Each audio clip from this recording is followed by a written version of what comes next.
Coming up today on Locked On Texas Tech, bonus basketball business. It's a bonus episode as we're talking Red Raider hoops. We're hearing from Red Raider head coach Mark Adams, and we'll also listen in to who is surprising him among some of those younger guys on the roster.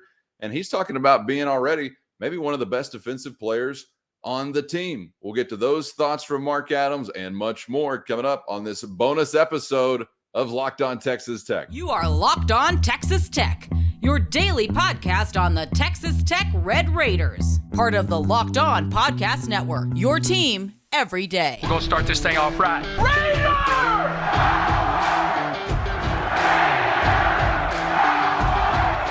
Everything runs through Lubbock.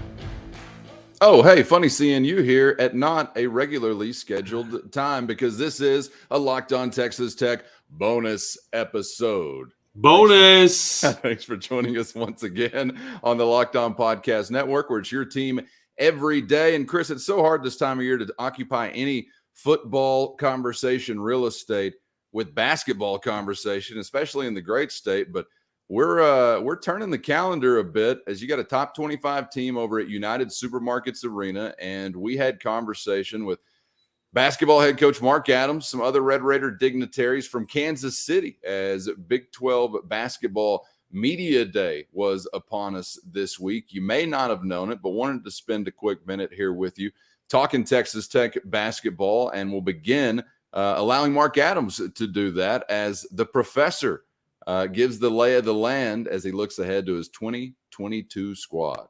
We are very young. We've got 5 true freshmen, and we got 7 underclassmen. So our biggest challenge for our coaching staff is to get these guys thinking older and playing older and playing with some maturity. Really like this team. We think we have a skill set that's a little different than last year. We've got some guys we feel like can shoot the three-point shot better and overall better ball handling team. So we think the skill set there is going to be a team that will be a little more efficient. Yeah, and man, anytime you want to talk hoops, man, I'm down for it. I love I love me some basketball, especially now that the Red Raiders are relevant and have gotten good. But he mentions the word there, which is really going to be a buzzword all year this year, and that's maturity.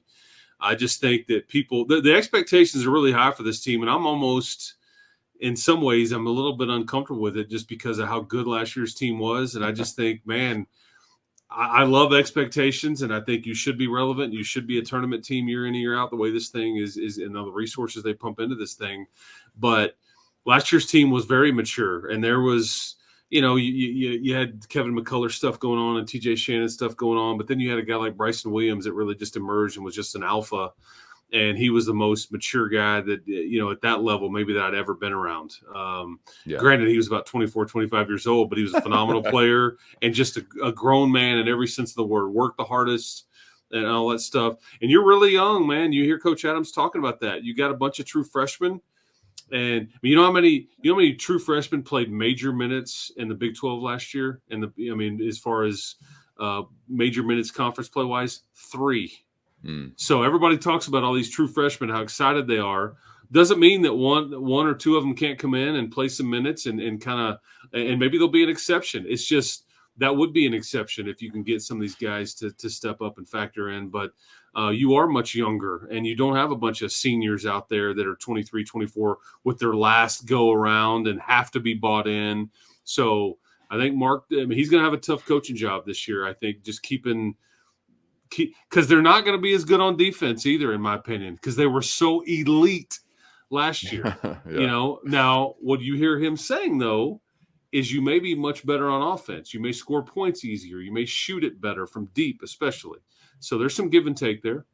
Yeah, you mentioned a freshman, and I want to get to coming up in just a moment, like the truest of true freshmen, because he was an early graduate and the youngest guy on the team. But he's the guy that Mark Adams says has surprised him by already becoming one of the best offensive players on the team. We'll get to who that is and a thought from Coach Adams there coming up in just a moment. But you mentioned the offense there, and I was interested to hear Coach Adams touch on the offense. As he was kind of asked about whether or not in his second year as a head coach anything would change as far as delegation involving assistants, things that he might be sharing duties or passing off some responsibilities here or there.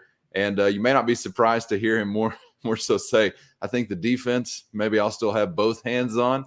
But he also touched on the offense and some assistance on that front. Here is, once again, head coach Mark Adams.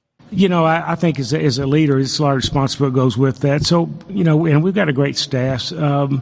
What I am with it, I'm still going to do most of the defense, but I'm going to share some of those offense responsibilities with, I've got Al Pinkins, who's associate coach, came from Florida, and then Steve Green, longtime friend that was at South Plains College.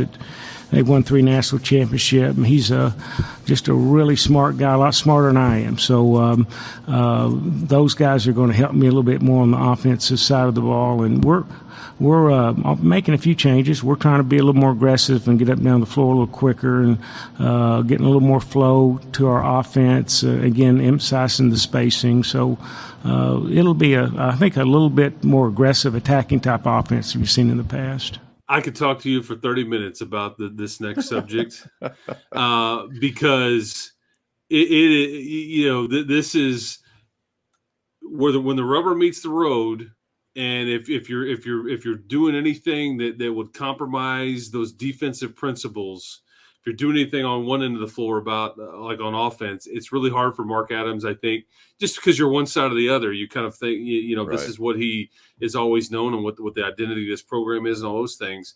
I hope that they are more aggressive and that they're a little more free-flowing and kind of get up and down a little bit more and all that stuff. It's just hard to be that elite on defense when you do that because some things it's just hard to kind of work it that way. I think so we'll see how that goes as the season goes along because you hit – especially you got to be patient with it, which is hard for coaches, especially as that Maui Invitational staring you in the face, and those games are brutal on paper. But he mentioned Steve Green. Steve Green, we all know who that is. It's been at South Plains. He's won national championships out there at the junior college level. What I like about Steve Green is this. He's an offensive genius. He went out and studied the Golden State Warriors. I mean, the New York Times reported on it. So think about it. You got a guy in Levelland, Texas. He's studying what they're doing on the West Coast, and you got some paper in New York writing about it. Pretty fascinating, just to tell you how good Steve Green is at what he does. Steve Green, though, is used to building teams year to year. This is what he's had to do. This is college basketball these days. You don't build a program. You just build a team from year to year. You have to because of all the portal and all the guys moving around. So he will get them playing good offense. And it's going to simplify it enough to where you just kind of have to let guys kind of, get up and down the floor and kind of take the reins off of them a little bit, as long as you don't turn the ball over. That's where Coach Adams gets real sideways with it, because you turn it over with a poor decision on offense and it equals a run out going the other way. And you start giving up too many of those, and all of a sudden my defense we can't stop that. We're not built to really guard that kind of thing. But so and I think the shooting, Casey, I think that is. I mean, I looked this up earlier today just to make sure.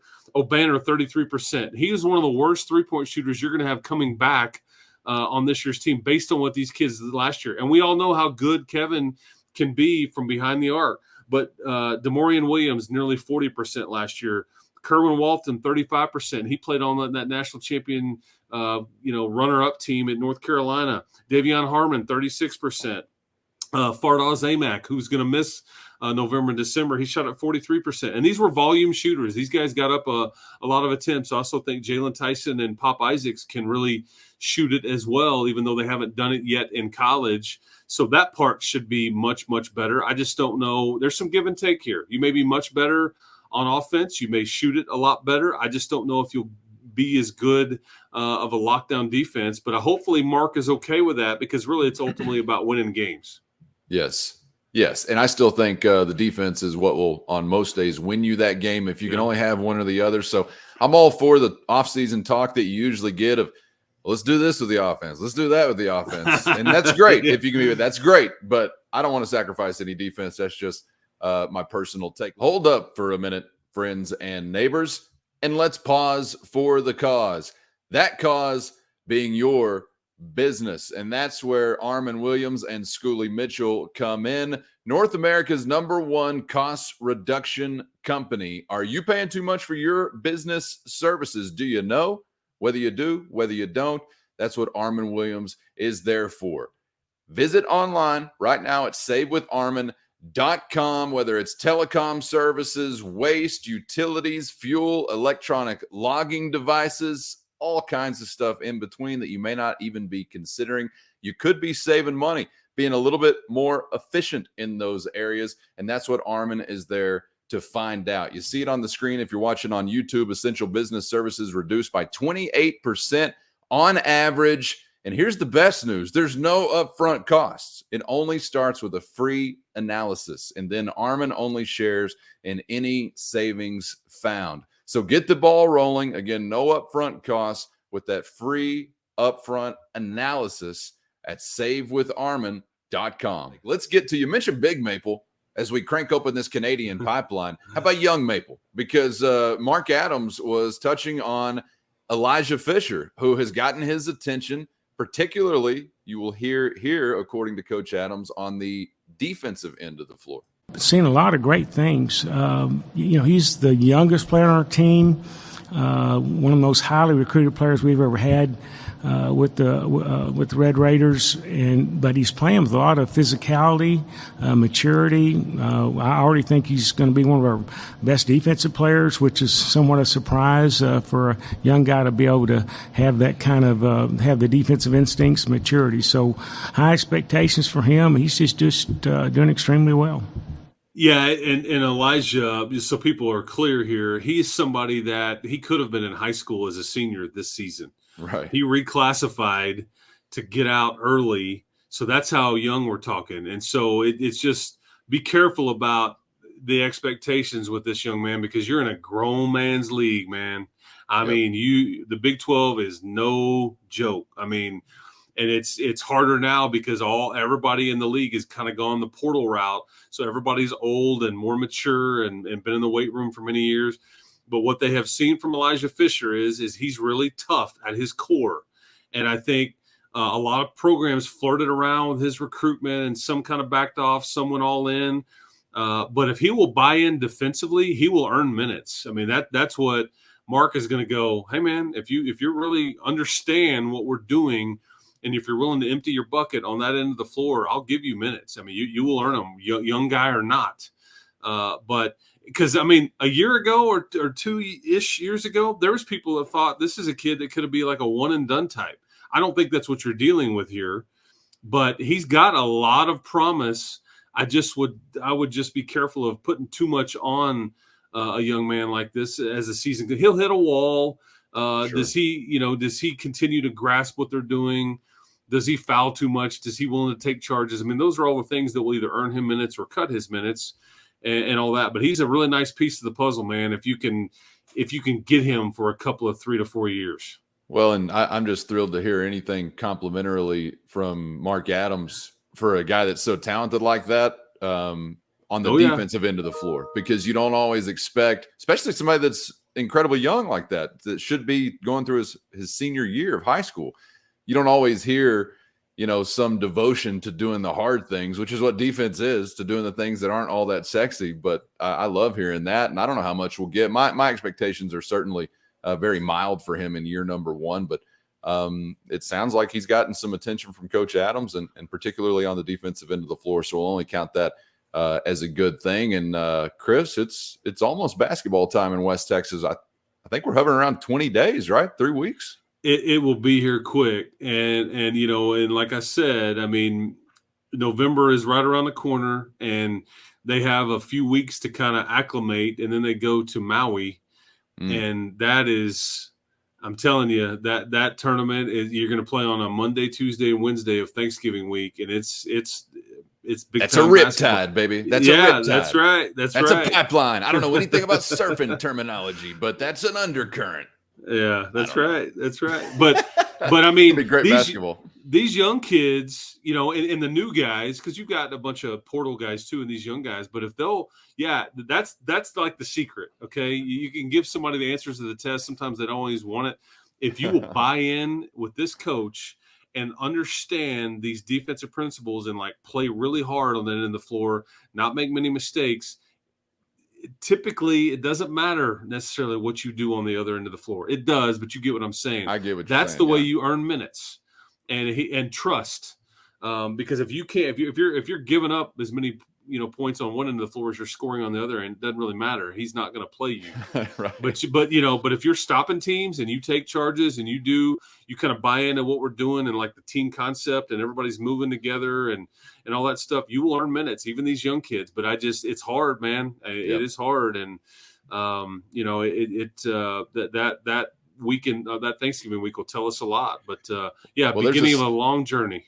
There's a high standard for this program, and that's a great thing, but it's a high standard to meet, and it's a tough league, and you need to meet that standard to get on the floor, young, old, or anything in between. So I'm looking forward to seeing some of these guys get opportunities as you've got new faces once again and a challenge of melding a roster once again. We've been having such a similar conversation for so many years now, but should be a lot of fun, and be on the lookout. This is why you need to be subscribed on YouTube to Locked On Texas Tech, because you never know when a bonus episode might be coming at you. So if you're subscribed, you get that notification. You won't miss anything. Chris, appreciate the bonus basketball business.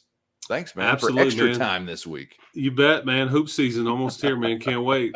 That's right. Subscribe on YouTube or anywhere you get podcasts. And again, join us for our regular weekday episode coming up 7 a.m. each weekday, a new episode on YouTube or anywhere you get podcasts. For the only Chris Level, I'm Casey Cowan. Once again, thanks for joining us on Locked On Texas Tech.